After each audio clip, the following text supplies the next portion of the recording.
and welcome to The Game Changers. I'm Sue Anstis, and this is the podcast where you'll hear from trailblazing women in sport, exploring their stories as we consider wider questions around equality in sport and beyond. I'd like to start with a big thank you to our partners Sport England, who support The Game Changers through the National Lottery Award.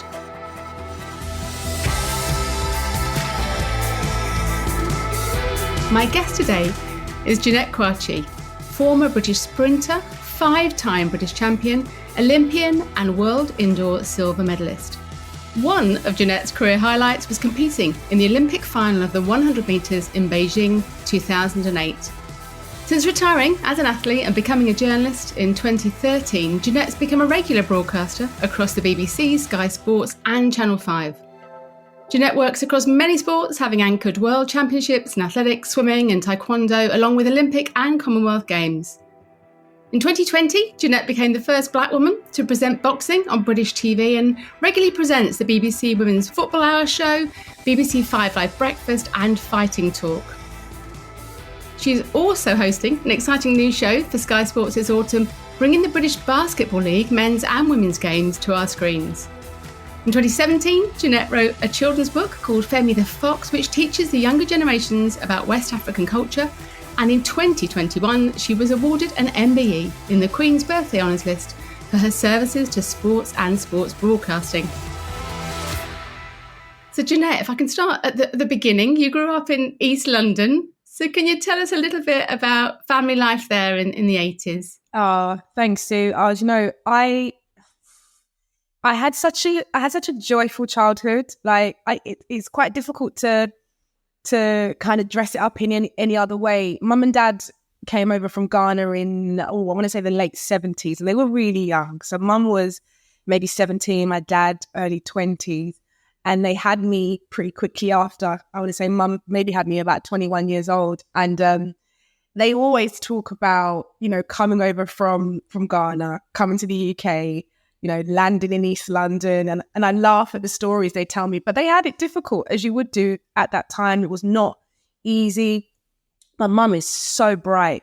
She, if given the opportunity, probably would have been a doctor at the highest level, but she knew that by coming here, there was a level of sacrifice that she'd have to make to be able to allow her kids to do the best that she wanted for them, as with my dad as well. I was incredibly lucky. I'm the eldest of 3. And my dad often tells me the story of me being born on the day that I was born, and when he checked his bank account, he only had £1 in there. Oh, wow.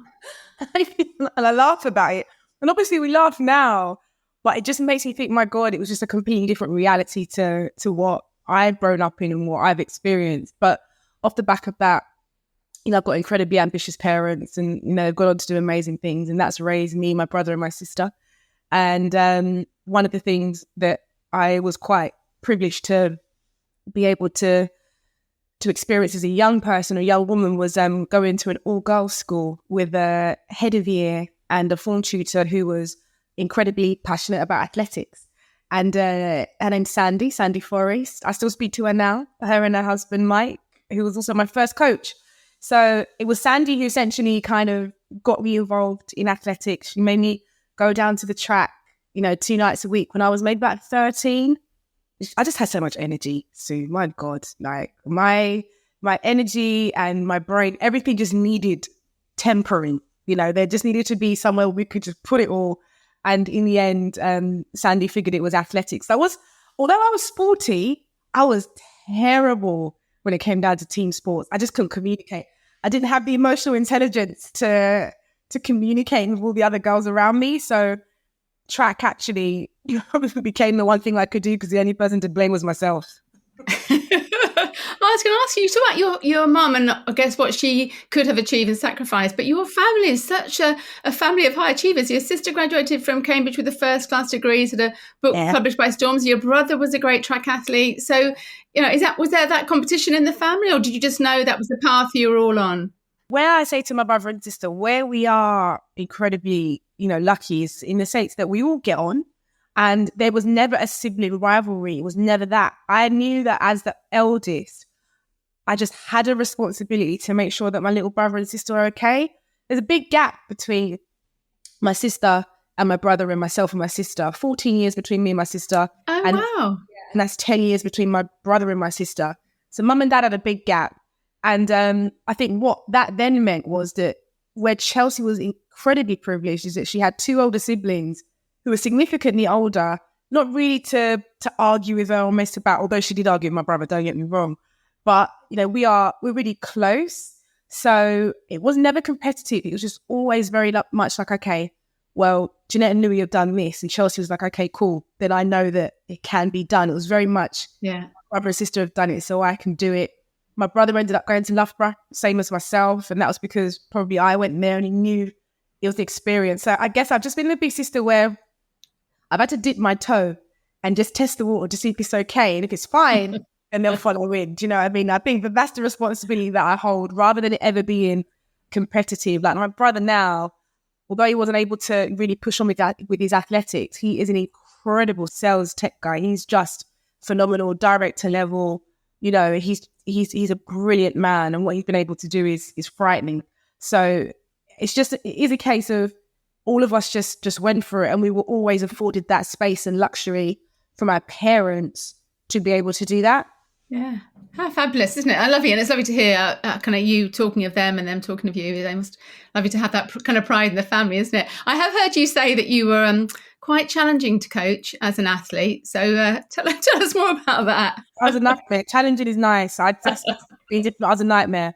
And that was because I've got a personality whereby I know what needs to be done. And this goes throughout my life, not just athletics or sport. I always know what needs to be done. Whether or not I do it is a different scenario. And I'll eventually get there, but it's not without the frustrations or the tears. And maybe that's just an element of fear where I'm like, oh, I know what I need to do, but it's going to be hard work to get there, right? So I'd constantly go back and forth with my main coach. His name was Michael Afalaka, and I was with him for 10 years. And we've got very similar personalities, so we clash heads quite a lot. So it meant a lot of arguments. It meant a lot of disagreements, heated debates, another term that I use. But in the end, he was so passionate about athletics, but so passionate about my career that, we just had to make it work. And, as I got older and my empathy started to kick in, I was like, oh gosh, I've been terrible. And it just thought, when I think back to it now, I probably could have been an Olympic champion if I'd listened, but I enjoyed it all the same. And I think that, there's something special about coaches, isn't there? They have got an unbelievably real, I'd say an unwavering sense of making sure that whoever they're looking after is prioritized.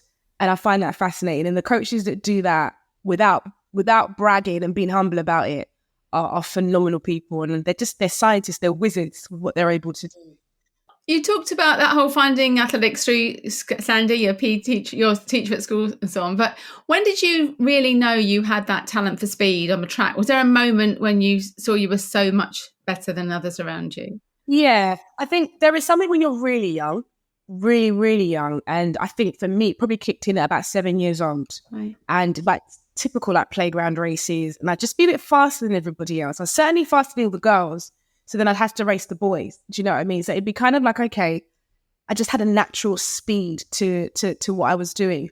Then when I maybe got to my mid-teens, I want to say 13, 14, when I really started to think about, competing at club level, I was good to a degree, but I was never the best. Right. I was never national, outstanding national champion or dominating national champion.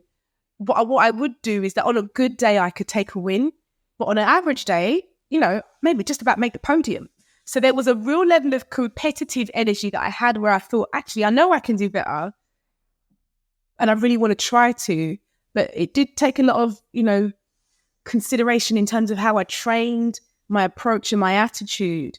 So I want to say about 13, 14, I knew I had the talent, but how I was going to get better was the question. And that's when I needed a team of people to be able to help me do that. I was never the outstanding favourite, didn't need to train, turn up and win. That was never me. I had to actually work quite hard to push on and to get on the podium. That's good to hear, isn't it? And when did you realise there could be a career in it and that you kind of took that route? What age were you then? Yeah, I had a big break. I took some time off when I was about 16. From athletics? Yeah, and it's just, I think, I'd left school. I had the safety and security of this wonderful girls' school in Walthamstow in East London. And I left, I went to college, and you're just so distracted. And that was down to, obviously, boyfriends and part-time jobs and getting money and, A-levels and all that exciting stuff. So everything in sport world took a back seat. And I revisited it in about 2 years after that, when I was about 18. So I got back into when I was 18. Wow. It was a really tough conversation, actually, because I went back to see Mike, Sandy's husband, a bit sheepish with it as well, because I'd left him, for the best part of 18 months, 2 years.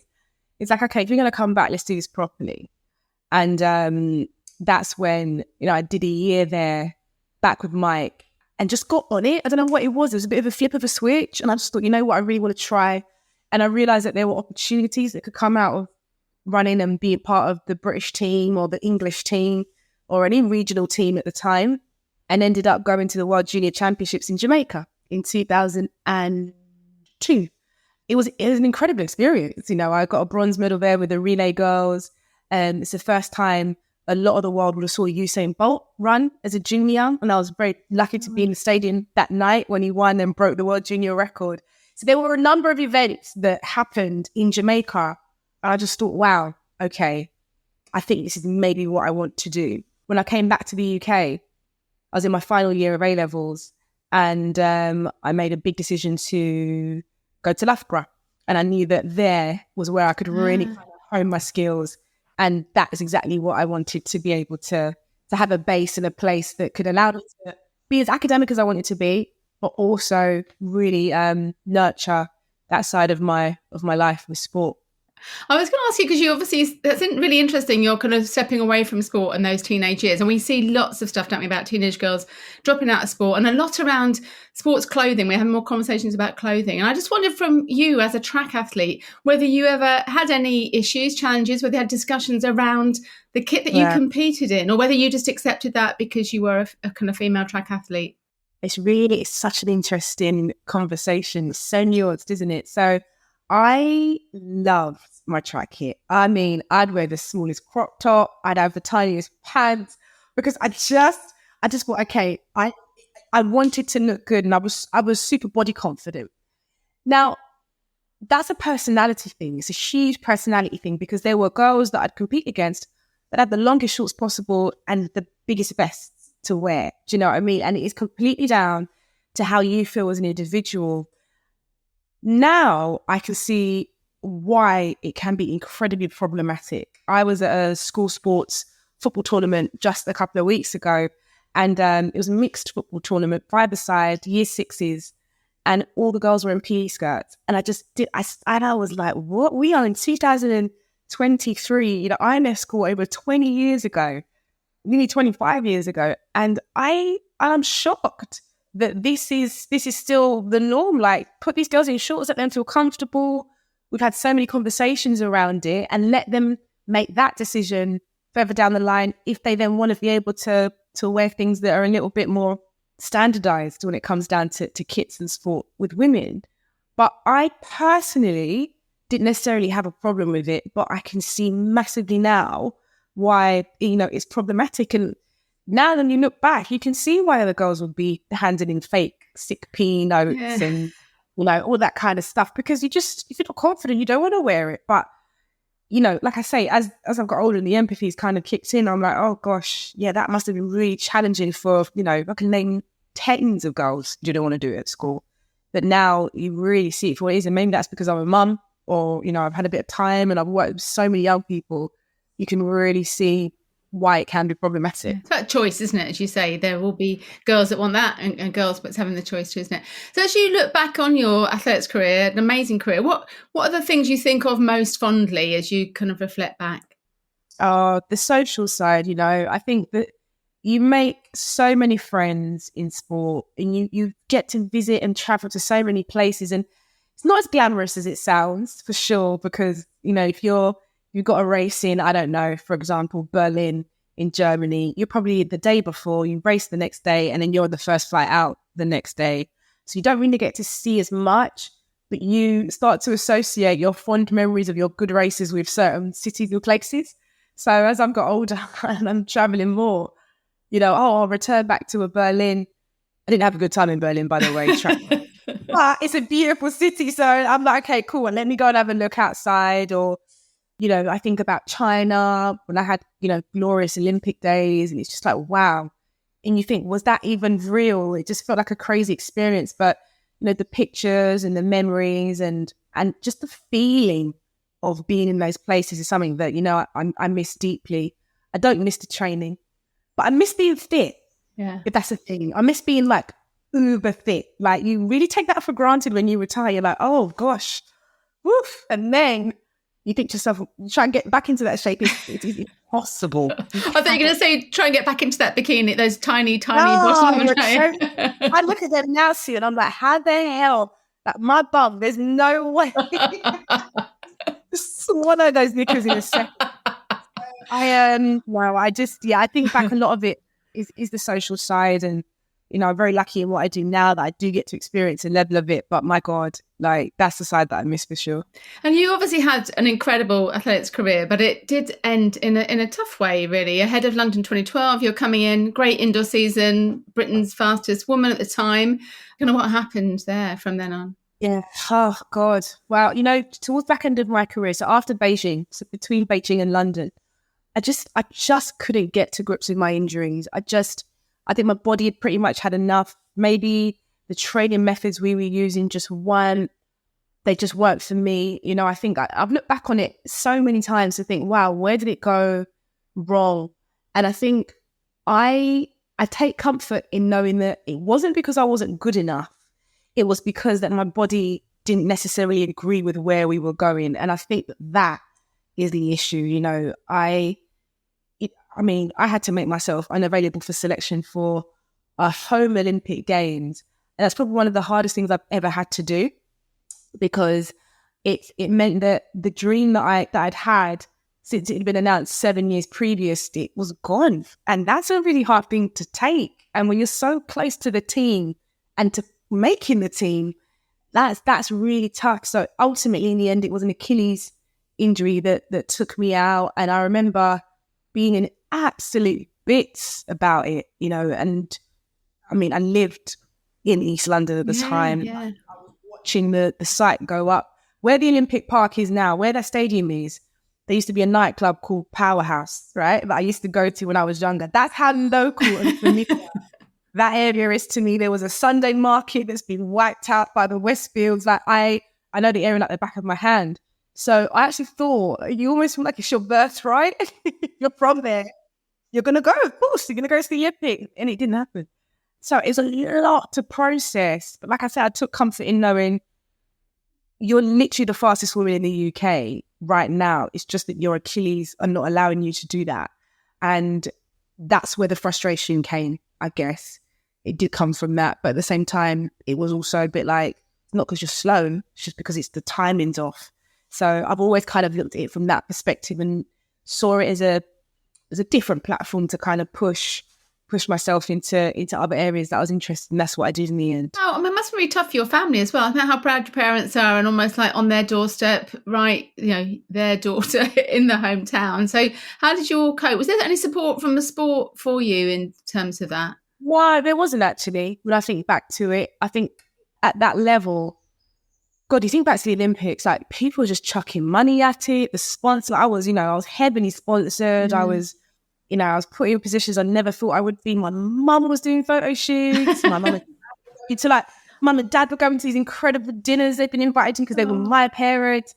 And it was really tough for them. Like my poor mum and dad. And I don't know what they spoke about behind closed doors in terms of supporting me, but I really wanted them to know that I was okay. Yeah. And I was. Do you know what I mean? Like for my mum and dad, they got the most incredible opening ceremony tickets for the games.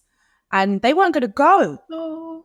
And I said, what are you talking about? You have to go. Like, they were like, no, we don't want to go. It's too much. And I'm emotional thinking about it now. So I was like, Mum and Dad, go, because I want you to be able to, like, in a few years' time, I want you to tell our kids about the time you went. And I convinced them to go. They had the time of their life. They ended up going to the GB Olympic ball together. They had the best time. And I let them do it all without me. And that was really important. Like, I'm like, look, go and do it.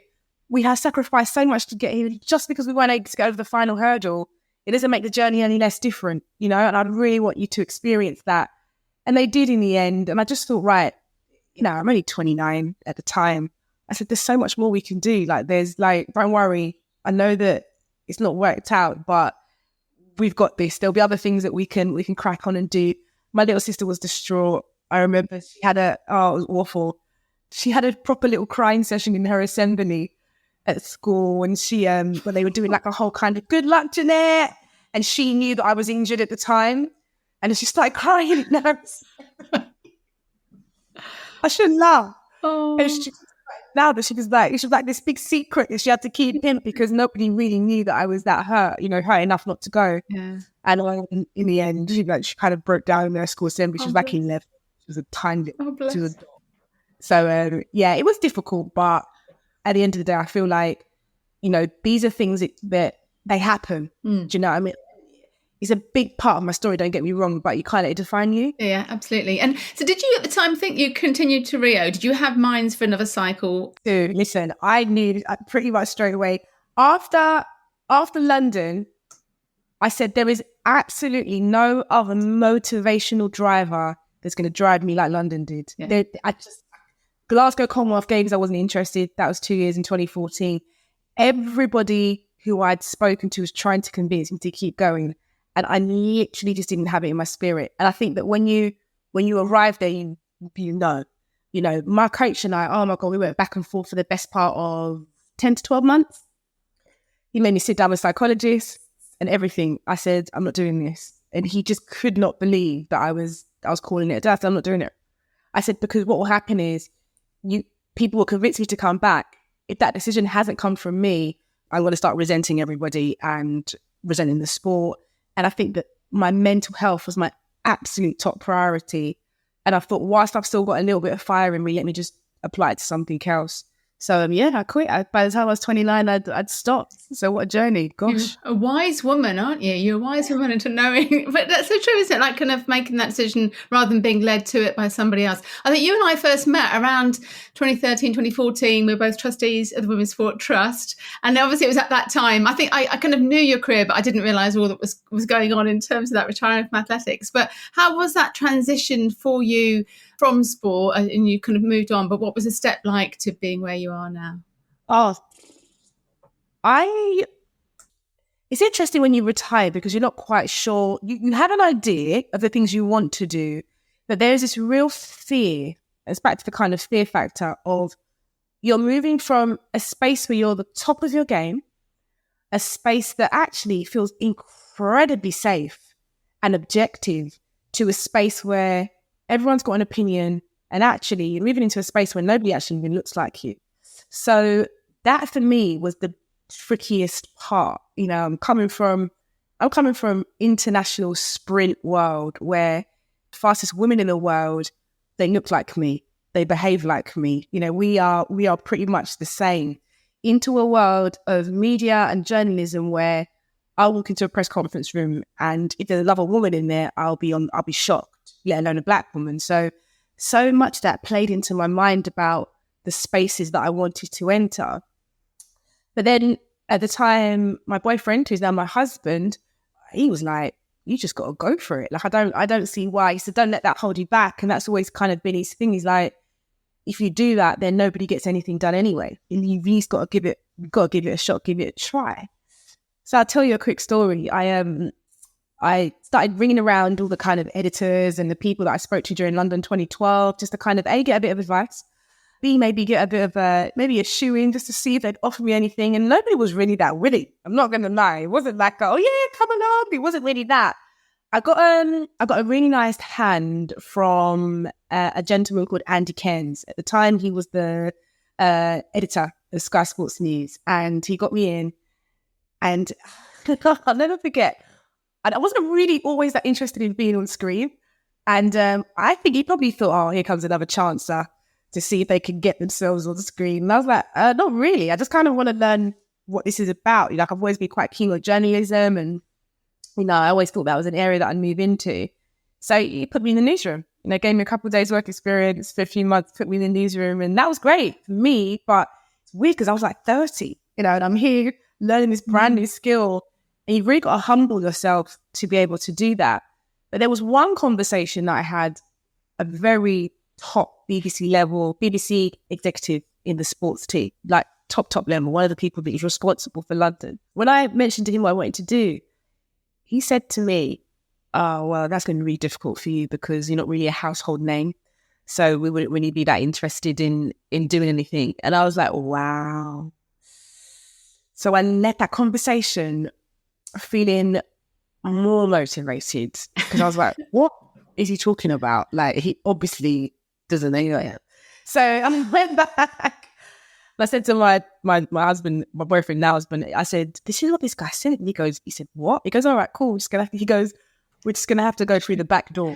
And I was like, okay, this is great. And that's what I needed. Do you know what I mean? Yeah. I needed that a little bit of a kick and a push.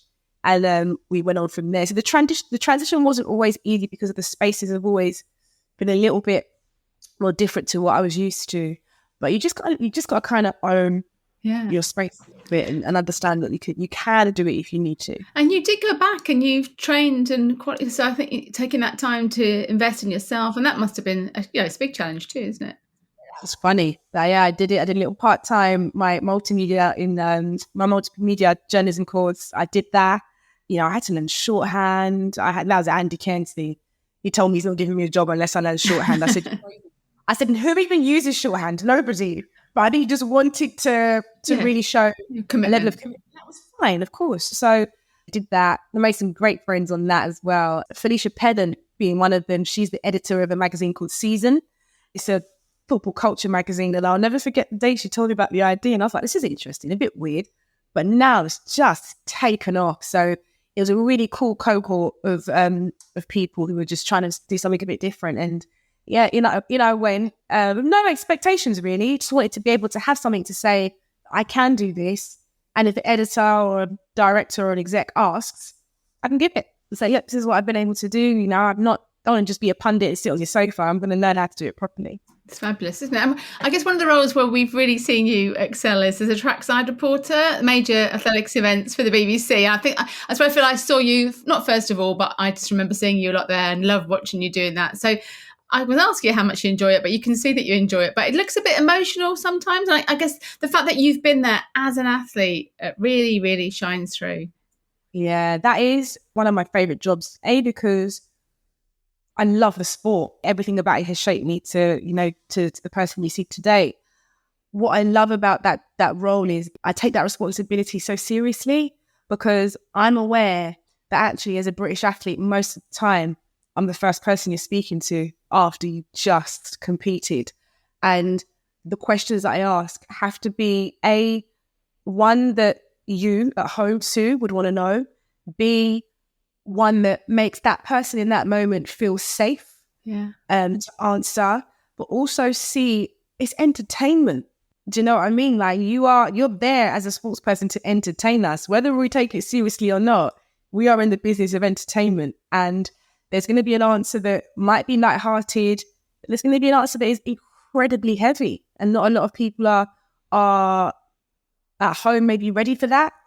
So how do we make sure we're in a position whereby the athlete that's about to speak is given an answer that is honest, that's open and interesting at the same time? So there's a lot of responsibility in the questioning and the line of questioning that I give. I've only got 3 minutes, if that, 2.5. So I've got to make it work for everyone.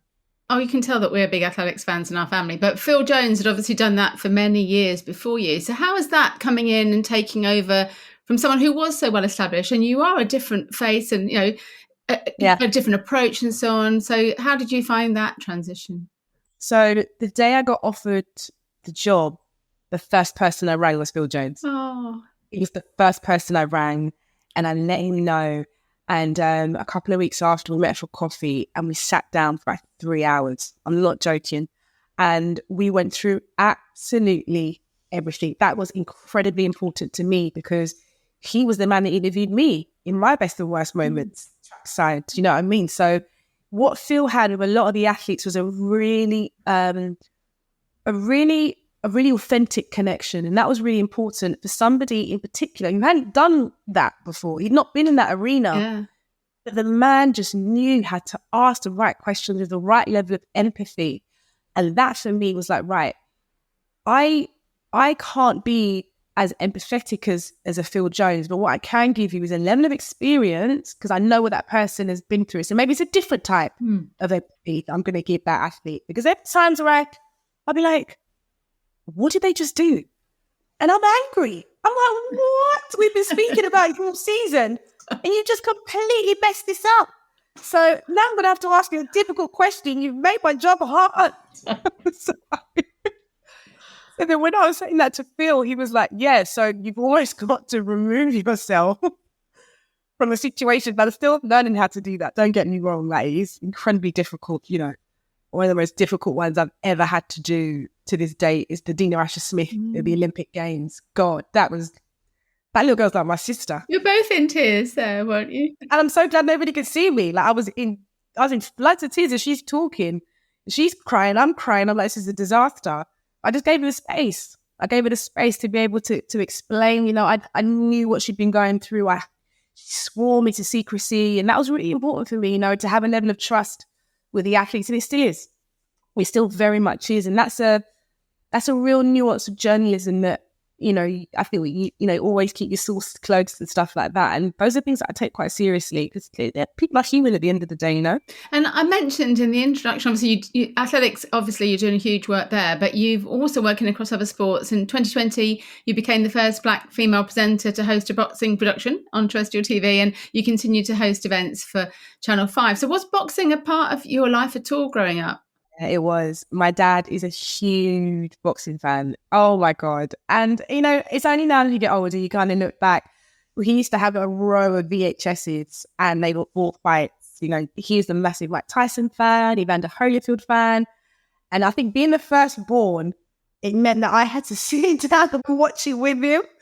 So me and my dad, we laugh about it now. He actually thinks it's hilarious that I'm a boxing presenter because he's like, I used to sit there and watch boxing with you and I can't believe I'm watching you. How fabulous. Talking about the boxing. And, you know, he's such an old school boxing man. You ask him about anything YouTube, he wouldn't even know what's going on. But he's very much a man of where he will sit there and watch it. And I think he genuinely believes he can fight. That's why he loves it so much. But I as a boxing fan, I'm a huge boxing fan, always have been. Only reason why I didn't get involved with it in a physical capacity is I don't want to get hit in the face. Like, no thank you. But yeah, no, always a massive boxing fan. So when boxing opportunities came around, and they don't come around often, boxing opportunities, oh God, I jumped at it. I said, please, like, what do you need me to do? I'd love to be able to give it a go and give it a shot. And yeah, it's a big part of my job that I enjoy incredibly. And so I did that for Channel 5 and the radio boxing for BBC, which is, that's an art within itself. You know, I've worked with some greats on that. Steve Bunce, Mike Costello, you know, it's just, I love it. I love it. So it's, it's very much an enjoyable part of my job. And I've spoken to female boxers on the podcast. Actually, Caroline Dubois in this same series. Actually, I've not really sat on it. Fabulous. But they talk about obviously how dominated the sport and the fan base can be too. So has that added an extra challenge for you? Have you had any pushback from you being a woman in the sport too? Yeah, it's weird. It's interesting, Sue, because I think, like we've mentioned, I'm coming from a sport whereby I always felt quite safe. Men and women always pretty much treated like equally in athletics. We're on the same championships, we're on the same days. You know, the men's 100 might come after or before the women's. Like, it is an event. It almost feels like, okay, cool, we're going to watch all the sport. No one's going to get angry about Jessica Ennis-Hill being the face of London 2012. So I always find it really interesting. So coming into boxing, there is still, of course, there's a level of like the sexist kind of behavior and the way things are. But my God, the boxing fraternity, they have taken on women in women's boxing like you wouldn't believe. And I love that. You know, whether it be a presenter or a reporter or a fighter. Like, I love seeing the young female fighters get in the ring, and they've got these corners. Yes, they're pretty much male dominated, but the men are just, they're so on it. They just want that woman to fight, to box. Like, my little boy goes boxing every Monday, and there are little girls there, they box. And I'm just like, okay, this is what it's about. I just need everybody to see that, yes, there's going to be a level, pretty much the higher you go up where it gets a little bit tricky. But at this point, let's teach these kids and others that this is a very, very safe space where there can be level of equality getting into the ring. You know, I covered the Katie Taylor, Chantel Cameron fight in Dublin a few months ago. Phenomenal. I got chills when Katie Taylor walked out in Dublin, because I was like, my God, they love her. She's a god. And it's stuff like that where she's a woman and no one's bat an eyelid, but she's a winner. She's a champion. And that's what counts in that moment. So I'd like to think actually that the wider boxing fraternity, they get it. They're on it. You know, they understand that this is the way forward, as it is with YouTube boxing. You know, I think it's all part of the evolution of the sport. And I just really hope other sports kind of take that on as well. I obviously see you in lots of places. You're a fabulous host of industry conferences I attend, and then you're interviewing athletes in the mix zone, anchoring coverage for BBC at sports events and across BBC Radio. You seem to enjoy it all, but do you have a preference? Are there things that you love more than others? Athletics for me, obviously, because it's my home. It's where I feel incredibly comfortable. You know, if I'm in the studio anchoring the athletics, or if I'm trackside, if I'm in the studio and my producer's like, we've got a 10-minute film, like, no problem, let's crack on. What do you want to talk about? And I can do that for 10 minutes, not a problem at all. And I think my favourite environment in all sports is probably live. You know, there is nothing like live TV. And I made this analogy to someone else the other day. They said, when you retired, did you think that you'd find anything as exciting? I said, this is probably the closest I feel to the gun going off. When you've got your producer counting down in your ear, down to one to go in live, it's like a gun waiting to go off for the start of a race. And then once you're on air, it's like I'm in my flow. And I think that that's really important, because I know that essentially it's a performance, isn't it? You are beaming into the houses of, you know, however many millions or hundreds of thousands of people. And actually in sport, where it is really important, it's a bit like news. They have to trust you. You know, you have to trust what I'm about to tell you about that person. If I get it wrong, A, people will let me know that I've got it wrong. But B, almost your credibility goes down a little bit, because you've made a few mistakes. And unfortunately, those mistakes that you make happen to be live. And it's about being as clued up as you can be, and understanding that, you know, there is a level of, like I say, level of responsibility that comes with this type of job, which is why you look at some of the greats that have been doing this for, you know, many, many years. There's a reason why they're still there, because they're so very well trusted in their excellent technical broadcasting. And I learn a lot from a lot of the guys that are out there at the moment. We've seen you do more. I've heard you do more on Radio 5 Live in the morning and the Drive show, etc. So is that something you'd like to do more of the lifestyle and moving away from sport? Yeah, I'm never leaving sport. And I've made that clear to my team, to everyone, that we are not leaving sport. But one thing I will say is that I think it is important to just add things to your portfolio. You know, I think it's, you know, I did a politics degree, you know, I level to A-level, English literature, economics, multimedia. There are things that I am very much interested away from sport. And you know, and I feel like sometimes with sport, yes, you can bring your personality, but not all the time. And there are other areas of the media where you can bring a bit more of your personality and just be a bit different. And it's nice to do that and then kind of go back to sport and be like, oh, okay, I'm home then, you know? So it's just good. It's for personal development. I think it is really important that you make sure that you're really expanding that and having a bit of breadth, actually. It just makes everyone's life a little bit easier, that you're competent in a different set of areas. It feels like a lot of the roles you're doing, you're breaking barriers as the first Black woman to do this. So that, you know, how does that affect you in the job that you do? Does it make you perform better because you're there, or do you just take it in your stride because that's kind of where you feel you are? There is that. There is taking it in my stride, because actually I'm probably going to be the first Black woman to do a lot of things in the media. It just hasn't happened before. So when it gets mentioned, I'm like, yeah, well, kind of obviously, because there hasn't been or I should say someone at that level that's able to kind of take it there. But, you know, the non-white broadcasters, female broadcasters that are out there at the moment, it's myself, there's Alex, there's Reshmin, there's Jess Crichton.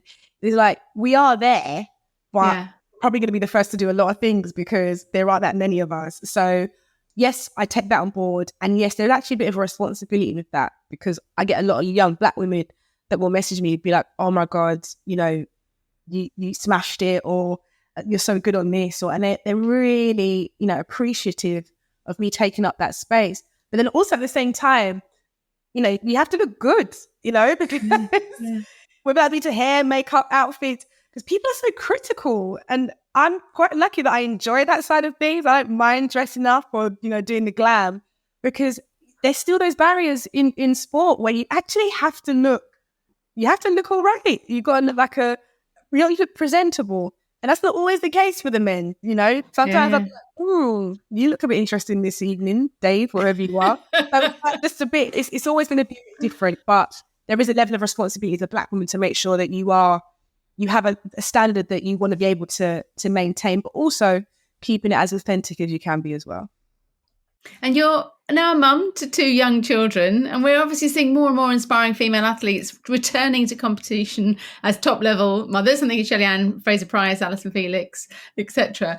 How important do you think it is that we celebrate them competing as athletes with children? That's huge, absolutely huge. And I'm doing a little bit of work around that at the moment, around women and mums returning back to sport, and how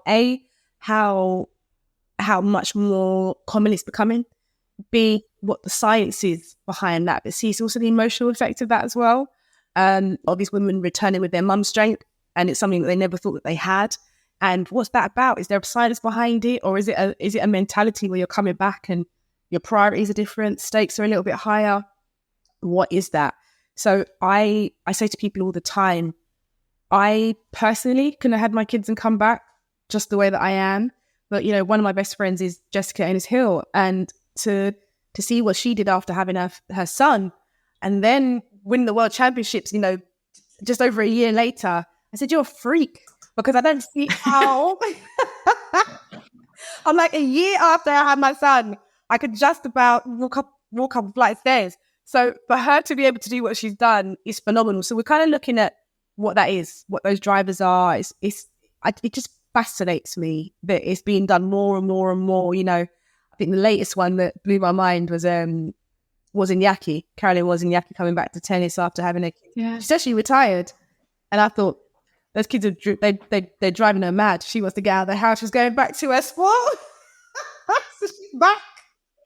One Fraser Price, I mentioned her, Alison Felix. God, there's so many. Nadia Osaka's coming back to tennis. And, you know, what is it from sport to sport? How different is it? What kind of support you're getting? Is it something that can be done, you know, without a level of support? You know, are scientists and physios and nutritionists, are they even ready? Do they know? Is there enough about it at the minute? And I think there's more and more information that's being made available. But my God, it's a fascinating thing to watch. And I think in the next 5 to 10 years, it's going to be very normal for women to return back to sport and, you know, maybe have a career break at 25 and come back again at 27 and carry on to 35. You never know where it's going to go.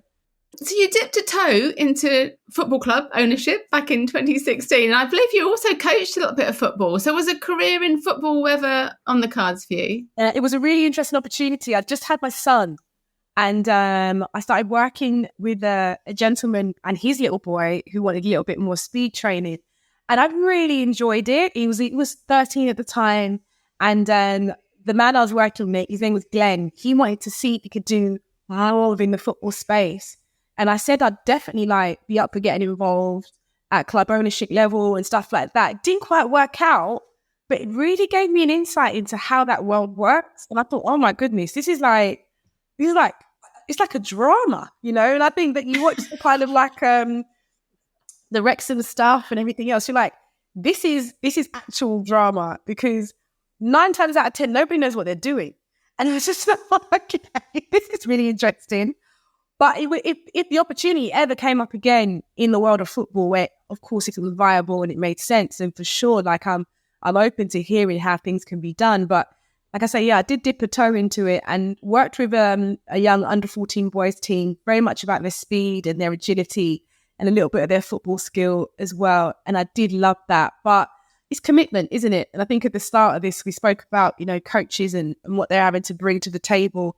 I just don't have the capacity to be able to do it. But I do wonder, as my kids get older, if they want to maybe get involved at that level, how much of my time would I be able to give up to help with that? Because it's important. I think those are the things you do want to pay forward, but you do need to have a level of commitment to make it work.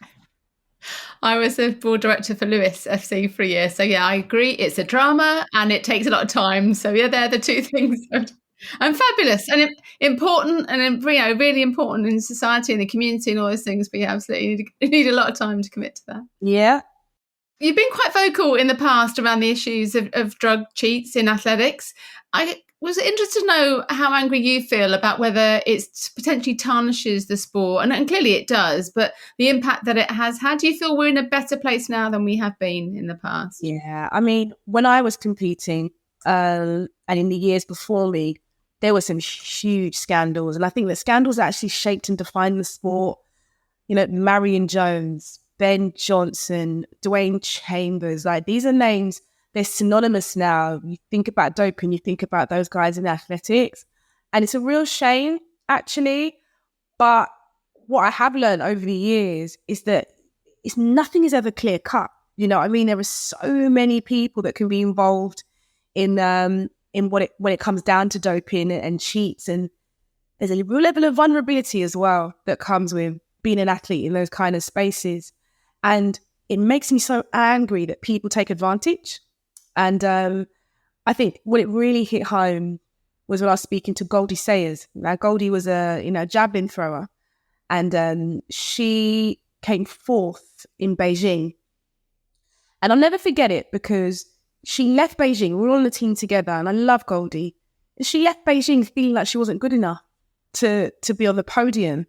And she got her medal 11 years or something later. And I just thought she's missed that moment. She spent, the best part of a decade thinking that she wasn't good enough to get on the podium when actually she absolutely was. People lose their jobs because they haven't hit medal counts over, what they said they would do with a team. They've not hit the medal count. They've lost their job. But actually, if you retrospectively look back at the medals that we have picked up, God, you've doubled what you said we were going to get. And it's stuff like that makes me really angry, because it's the impact that everybody else has to kind of put up with, from financial to emotional to physical as well. So, yeah, I'm not obviously a fan of drug cheats, but the conversation is just so complex and difficult. And I do feel we're maybe in a little bit better position than we were. I don't know if it's worth it for a lot of athletes these days to even think that they could get away with it, but my goodness, it's just the impact it's so far-reaching and so wide, and that's what frustrates me. It's interesting. I hadn't ever thought about that from a medal total and how that then impacts jobs and funding and so on. I always think about from the athlete's perspective, those that didn't get their medals until much later too. And I think that's really also a really interesting point, isn't it, about the vulnerability of athletes. When you think about Winter Olympics and the Russian ice skating, the young female athletes, but actually how they're not making those decisions, are they? No, and I do a lot of work with the International Olympic Committee and the athletes department, and one of the things that we speak about in depth is entourage, and what your entourage as an athlete looks like, how you trust them, how responsible they are for you, especially if you're young, and what does that actually look like? So there are lots of players involved, lots of questions to be asked, and sometimes not always the right questions are asked of people, and that can be unbelievably frustrating for everyone that's involved. So yeah, we'll see. I feel like I'm making strides in it for sure, but there's always going to be people who think they can get away with it and cheat the system, unfortunately. And you mentioned earlier, obviously you studied politics and economics at Loughborough. Did you ever consider more of a career in politics, or politics and the governing of sport too? I can't. I'm too frustrated to, because I think it boils back down to when I was younger, and I was saying I wasn't very good at teamwork, right? Exactly the same. I'd be the same in a boardroom. If someone made a decision that I felt really passionately, strongly about, I'd get kicked off. And I think that's the reality. Like, I'm always going to fight my case and fight my corner. But the way that some of these systems are run, they're just completely institutionalized. And I don't want to go in and rip it all up. And I know that there are other ways to slowly kind of get to where you want to, but I can't operate like that. But no patience for it. And I think that not only that, you also fighting other challenges as well. Going into those kind of spaces doesn't always make sense. But the Women's Sport Trust was definitely a place that I felt like we could affect change because it was so new. There was women. It just felt nice. But in other areas, oh God, no. I'm laughing because I can still remember I think you just had your son then maybe, but you being at home, like we were in some board meeting, you were coming in remotely, but you're being so strong in your opinions and your thoughts about things. So I do think that's why I'm laughing. It's like, oh yeah, I remember sitting around that board table and thinking, yeah, Jeanette knows what she wants to say. I think that's important, but again, it's having the emotional maturity and the intelligence to kind of just read the room. And I don't know if I'm there yet. I'm 14, but I still don't know if I'm there. Amongst all the amazing things you've done in the last few years, you also found time to write a beautiful children's book, Femi the Fox. So can you just tell us a little bit about that and why you wrote it? It was one of my joys writing that. Well, I mean, when my oldest son, he's just turned 8, Kaide, when he was 2, and was starting to read to him a lot more and stuff like that. God, there just wasn't anything that just felt cultured enough to me that represented where we came from and stuff. And I was just looking around and there's some lovely books. This wasn't enough. And I loved food. I loved messing about. And I just kind of would tell these really stupid stories to him at bath time. And my husband would be like, what are you even talking about? I'm like, I don't know. He goes, why don't you write it down? And that's kind of how it spiraled. I just kind of started writing things down. He goes, this is actually really funny. Like, think about maybe getting it published. And I think that everybody has a kid and thinks they can write a book. You did. In the end, I published it myself, which was really nice because it just meant that I had a little bit of control over it. I found this incredible illustrator from South Africa. She was brilliant and she agreed to the book. She was phenomenal. And we published it and it did really well. The kids laugh because, well, my daughter doesn't because she's not part of it. I'm like, well, you weren't born, so you can't get upset about it. So my son teases her all the time, well, Mummy wrote a book for me, not for you. And I'm like, oh, God, I'm going to have to write her a book. Now it's just to find the time and to see. But, so many of the community got behind it. My mom, my friends and family and dad, everybody just loved doing it. My mum wrote the recipe in the back of the book. So it was a real kind of community effort. It's one of my proudest things I've ever done. So, yeah, Femi the Fox. And a sequel will come eventually one day, I think. It's beautiful. Absolutely beautiful. It feels like you've achieved so much off the track since your retirement. And you mentioned it, so I can. You're just 40 years old. So I just wonder in closing, what is next for you, for Jeanette Kwakye? Yeah, for me, Sue, I love what I do. I love being on screen. I love being behind the scenes. But there's a real pull at the minute to do yes, a little bit more away from sport, but also to produce a bit more. There's something in me that makes me think, I would love to be able to delve into this idea or to think about how we could expand that. And it's the level of storytelling. One thing I love is to tell a story. Do you know what I mean? I think traditionally the people of Ghana, the Ashanti tribe, were known as, big storytellers. And I feel that in my spirit a lot of the time. And I'm keen to produce a bit more and see what that looks like. But that won't be for a very long time yet. But I do feel that that's the kind of step whereby, I'd be interested in seeing how we can bring stories to life and just, coming across really interesting people and think, gosh, why don't more people know about you? And that's kind of like my feeling a lot of the time when I meet extraordinary people. So those are the kind of things that I'd be looking to do for sure within 10 years. But eventually I want to retire somewhere hot and warm and just really relax because I'm tired.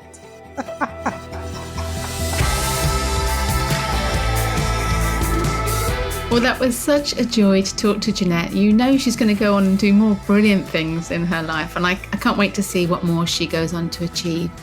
If you enjoyed the podcast, there are over 160 episodes featuring conversations with women's sport trailblazers, and they're all free to listen to on podcast platforms or at fearlesswomen.co.uk. My previous guests include other Olympic track and field athletes such as Jess Ennis-Hill, Katarina Johnson-Thompson, Holly Bradshaw and Denise Lewis. The whole of my book, Game On, the unstoppable rise of women's sport, is also free to listen to on the podcast. Every episode of Series 13 is me reading a chapter of the book. Thanks once again to Sport England for backing the Game Changers through the National Lottery, and to Sam Walker at What Goes On Media, who does such a brilliant job as our executive producer. Thank you also to my colleague at Fearless Women, Kate Hannon. Do follow us to make sure you don't miss out on future episodes, and if you have a moment to leave a 5-star rating, it would be amazing, as it really does help us to reach new audiences. Come and say hello on social media, where you'll find me on LinkedIn, Twitter and Instagram at Sue Anstis. The Game Changers.